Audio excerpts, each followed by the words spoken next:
আজ ভূত চতুর্দশী।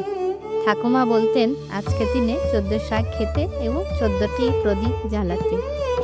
এইবার আমিও জ্বালাবো, একদম ঠাকুমার মতন।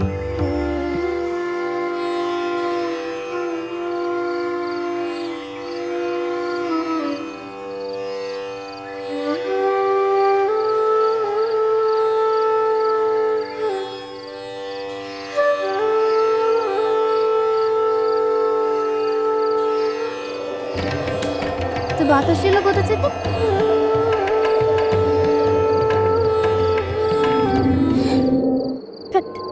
ঠাকুর,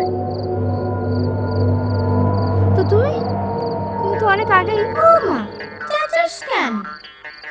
চতুর্দশী পড়লে কি ঘুরতেন, নাহলে যে নাতিরা খবর পাওয়া যায় না। তুমি সত্যি এলে? আমি ভেবেছিলাম মর্তের ভূত আসা এইসব গল্প কথা।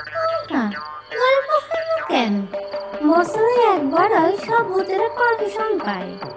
আর ভূত চতুর্দশী তো ভূতটা ভয় গায়।